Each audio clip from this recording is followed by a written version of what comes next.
C'est News, il est 8h16, bienvenue à tous. Laurence Ferrari, vous recevez ce matin le maire de Béziers, Robert Ménard. Bonjour Robert Ménard. Bonjour. Bienvenue dans la matinale de CNews. La candidature d'Éric Zemmour a-t-elle bien démarré selon vous? Évidemment pas. Évidemment non.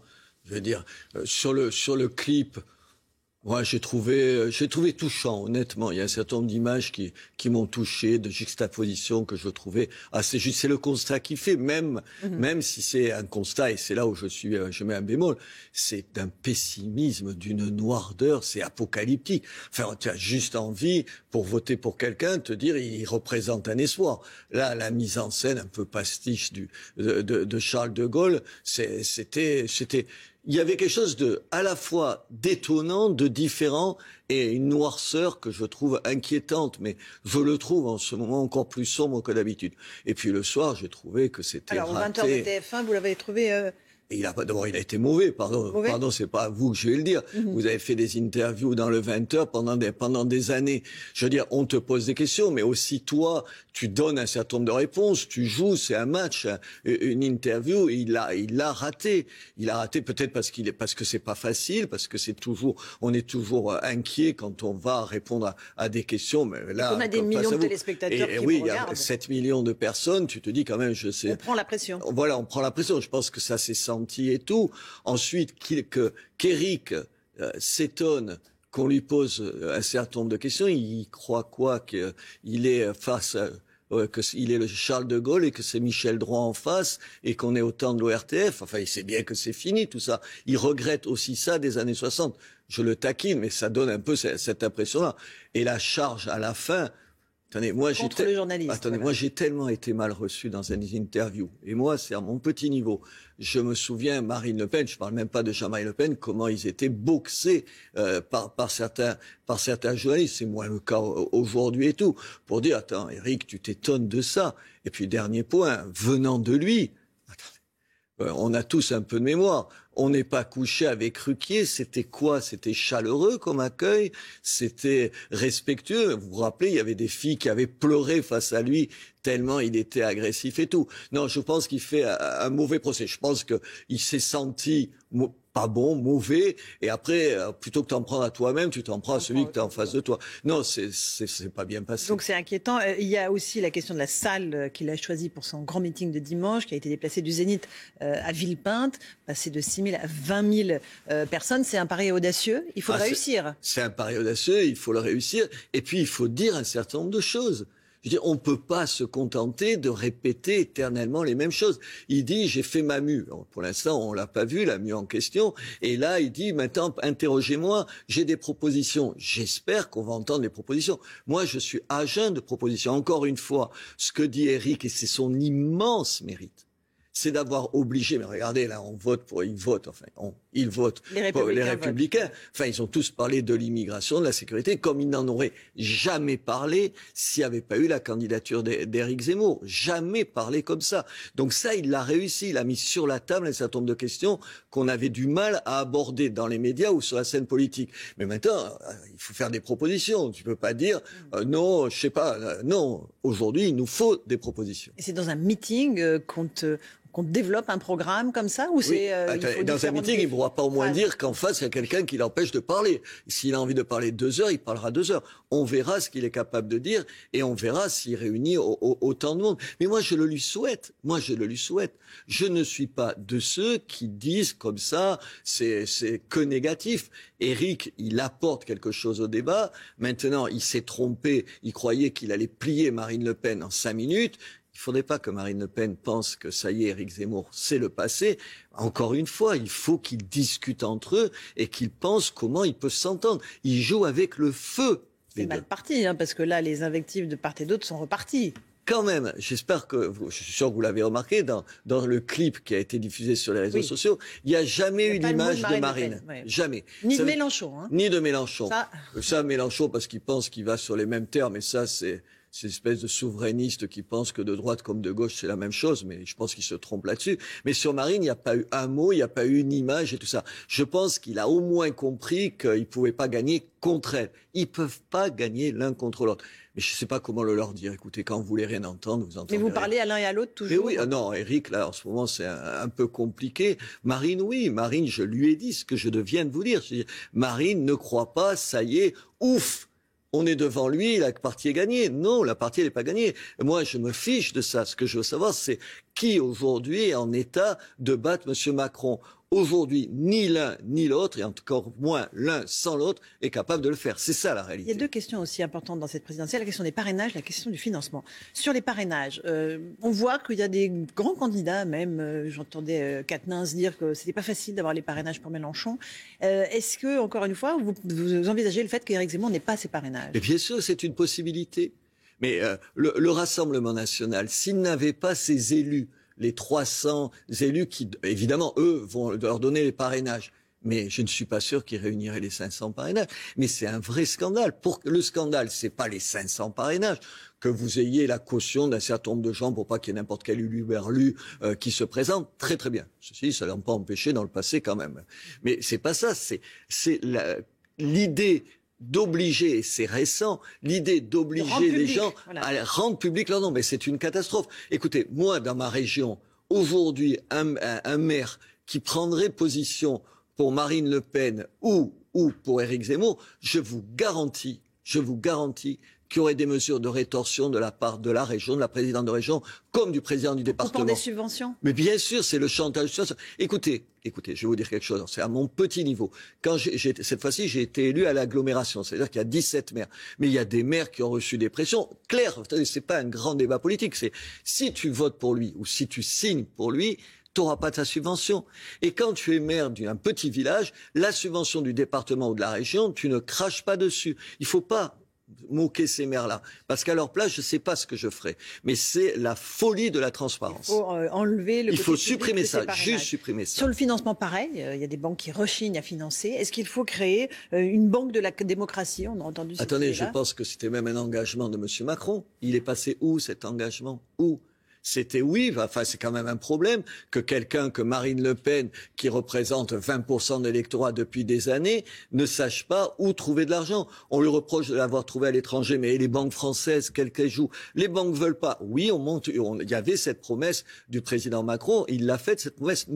Non, c'est ça la démocratie. C'est des choses aussi simples que ça. C'est pas besoin de faire la révolution. Et juste un mot, le parrainage, vous l'avez déjà donné à Marine Le Pen. Sur les Républicains, ils votent. On aura le résultat du premier tour tout à l'heure à 14h.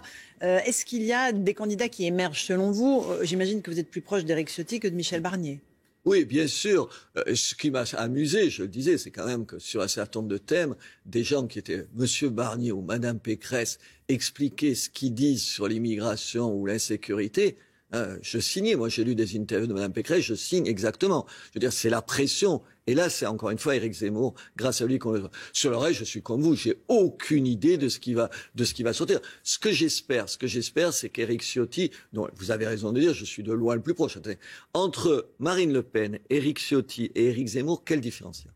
Sérieusement. Il n'y en a pas pour vous? Mais il y en a, c'est à la marge. Oui, un plus interventionniste sur le terrain économique, l'autre est plus prudent et tout. Mais c'est quand même à la marge. Moi, ce que j'espère, c'est qu'Éric Ciotti sera au second tour. J'espère pas, j'ose pas espérer qu'il gagnera, parce que je pense que ça voudrait dire un truc simple. C'est le peuple de droite veut l'unité entre les trois. L'union des droites. L'union des droites. Sinon, on ne gagnera pas. C'est quand même un comble qu'on a, la gauche est réduite à peu de choses. L'ensemble de la droite, elle pèse bien plus que les autres. Et on pourrait perdre les élections. Enfin, c'est quand même en dépit du bon sens, Ils sont stupides. Là, on a une droite d'une imbécilité. Mais si c'est Valérie Pécresse et Bertrand Michel Barnier, là, évidemment, il n'y a pas d'union des droites possible. Oui, mais en même temps, il faut dire, et moi je vous le dis ici, moi au deuxième tour, je voterai pour celui qui sera en tête. Monsieur Barnier, c'est pas ma tasse de thé, mais face à Monsieur Macron, je voterai Monsieur Barnier. Il faut le dire, et il faut qu'Éric Zemmour et Marine Le Pen le disent. S'ils ne disent pas ça, il n'y a pas de possibilité d'union. Leur dire, moi je suis moins stupide que vous. Oui, on votera pour la droite, même si c'est pas cette droite de gouvernement qui a longtemps pas tenu ses promesses, qui les tient pas souvent, Mais quand même, moi, je les confonds pas ni avec la gauche, ni avec M. Macron. Mais je sais pas, c'est un jeu politicien qui est mortifère. J'aimerais vous faire parler aussi un tout petit peu de la sécurité. On a des images de violences quasi quotidiennes dans la rue, mais aussi maintenant dans les établissements scolaires. Mantes-la-Jolie, on tire des mortiers d'artifice dans les couloirs. Cet affaissement de l'autorité que l'on voit absolument sur tous les pans de la société, est-ce qu'il y a une formule magique pour le réinstaller? Est-ce qu'il faut des générations? Est-ce qu'il faut un effort d'éducation, un effort familial? Qu'est-ce qu'il faut faire? Tout ça. Mais aujourd'hui, le responsable politique qui vous dit « moi, demain, je réglerai les problèmes de violence à l'école ou dans la rue » est un fieffé menteur. Qu'on puisse faire un certain nombre de choses mieux, qu'on puisse dire, je ne sais pas, qu'il y ait des peines planchées, que quand on menace ou quand on s'attaque à un policier, on sache qu'il n'y a aucune excuse et que vous irez 6 mois en prison dans tous les cas. Oui, mais ça réglera pas tous les problèmes. Moi, je le vois comme maire. C'est pour ça que c'est un des problèmes, le fait qu'il y ait plus de cumul des mandats d'une certaine façon de la part des députés. Parce que quand tu es maire, tu vois bien que tu es désarmé. Moi, j'ai multiplié la police municipale par 3. J'ai multiplié les caméras de vidéosurveillance par 10. Vous dire que j'ai réglé les problèmes d'insécurité dans ma ville, mais je n'oserais même pas commencer la phrase. Comment faire? Oui, il y a un travail à l'école, mais il y a un travail d'éducation. Vous savez, je vais vous dire, vous êtes maman, donc vous savez de quoi je parle. Quand je vais dans une école, je suis un maire, j'ai 68 ans, je suis un vieux monsieur par rapport aux enfants. Les enfants dans l'école primaire, c'est mes petits-enfants. Que l'instituteur, parfois, ne se lève pas. Et bien sûr qu'il ne demande pas aux enfants de se lever. Ça commence par ça. Le respect, l'autorité, c'est qu'un adulte, qui plus est, il se fait que je suis en plus le maire, vous vous levez. Madame, c'est pas ça. Quand je fais des rappels à l'ordre, vous savez, c'est des gosses qui font des bêtises, on les convoque pour leur faire une leçon de morale. Et que les parents, au lieu de leur dire, Monsieur le maire a raison, monsieur, il n'y a pas que moi, il y a le patron de la police et tout ça. Ils ont raison, excuse-toi. Une fois sur 2, je tombe sur des parents qui justifient les gosses. Comment? Mais mon petit, il a rien fait. Ton petit, il a rien fait. Il a craché sur la police. Au sens propre, il crache. Parce que j'ai ça en mémoire. Non, c'est tout ça, madame. Et ça demande un travail de redire que l'autorité, c'est quelque chose d'important. Qu'à l'école, le prof et l'élève, c'est pas la même chose. C'est pas un dialogue. C'est un qui a de l'autorité sur l'autre. Ça, c'est un travail de longue haleine. Il faut redire ça. Mais ça va prendre du temps. Ceux qui vous disent qu'ils vont le régler en 5 minutes, encore une fois, ils vous mentent. Est-ce que la question du Covid vous inquiète? Est-ce que vous êtes inquiet de la tournure que prend la pandémie, de l'arrivée de ce variant Omicron? Les hôpitaux sont déjà saturés, on l'a vu dans le journal de Romain Desarbes, la Pitié-Salpêtrière, le plus grand hôpital parisien. Ça vous inquiète, vous, à l'échelle de Béziers? Oui, ça m'inquiète d'abord parce que on faisait 3 matinées par semaine pour notre centre de vaccination. Maintenant, on va faire 6 jours par semaine et toute la journée. Oui, bien sûr que ça m'inquiète. En même temps, je me dis, il faut. Alors moi, j'ai peut-être une position jusqu'au boutiste. Il faut rendre la vaccination obligatoire. Comme l'Autriche. Mais oui, attendez. Et j'entends Monsieur Véran dire c'est très compliqué à mettre en œuvre et tout, mais en Autriche ils vont le mettre en œuvre. Pourquoi on le ferait pas là? Je dis pas que c'est la solution absolue. Mais enfin, aujourd'hui, il n'y a pas d'autre solution. Et il faut vacciner les enfants. On vous dit oui, le rapport risque par rapport à l'avantage, ça se discute. Mais non, mais même par solidarité. On sait que les enfants transmettent le virus, ils peuvent le faire avec leurs parents, leurs grands-parents. Chacun doit s'y mettre. Et si pour une fois on s'oubliait chacun, et pour une fois on disait la collectivité est plus importante, c'est plus les enfants. Oui, peut-être vous risquez rien, mais vous pouvez par votre intermédiaire mettre en danger vos grands-parents. Faites-le. Mais on est dans une société d'un égoïsme. Et puis alors moi je trouve insupportable le débat sur les libertés. Ça menace nos libertés. Mais moi, j'ai envie de sortir de cette histoire-là pour revivre normalement. S'il y a que le pass sanitaire dans un premier temps et le vaccin obligatoire, faisons-le. Quand la droite, quand M. Macron dit il faut le pass sanitaire, il avait raison, il faut dire qu'il a raison. Il faut arrêter de faire de la politique comme des politiciens. Et en se disant, ah oui, vous savez aujourd'hui, pourquoi ils disent pas sur le vaccin obligatoire? Chacun se dit, est-ce que je vais gagner des voix? Est-ce que je vais en perdre? Il n'y a pas de risque de violence urbaine aussi, quand même? On a vu que à Rotterdam, il y a eu des manifestations. Mais oui, mais regardez un certain nombre, les manifs anti-vax. Enfin, chez moi, ils étaient 400, ils sont 40. Ça s'est calmé. Et c'est le bon sens. Oui, il faut prendre des risques. Et en oubliant, qu'on est en campagne électorale, donc le pour et le contre, est-ce que si pour une fois on se souciait réellement des Français? La vaccination obligatoire, je vous garantis. Vous m'invitez, dans 6 mois, elle y sera. Vous verrez, parce qu'on ne peut pas s'en passer. Et on ne s'en passera pas. C'est le seul moyen de faire vacciner les 10% de gens qui ne veulent pas être vaccinés. La présidentielle peut être perturbée par la pandémie de Covid. Mais oui, alors prenons des mesures immédiates. Oui, moi, je discutais avec le préfet pas plus tard que hier. Il me disait, vous savez, les vœux, peut-être que c'est pas une bonne idée de le faire. On commence par pas faire les vœux. Après, on fera pas les choses. Oui, la campagne, elle sera perturbée. Vous êtes sûr qu'on pourra faire encore des meetings comme veut faire Éric Zemmour dans 2 mois? Je ne suis pas sûr du tout. Alors prenons des mesures qui coûtent, qui sont courageuses. Il faudrait juste être un peu courageux. Et personne, en tout cas Emmanuel Macron refuse cette idée pour l'instant. Oui, attendez, lui et une bonne partie de la droite pareil, y compris mes propres amis, pour dire les choses. Donc je plaide pas contre M. Macron, je plaide contre la lâcheté générale de la classe politique. Merci beaucoup Robert Ménard d'être venu ce matin dans la matinale de CNews. Merci à vous. À vous Romain Desarmes pour la suite.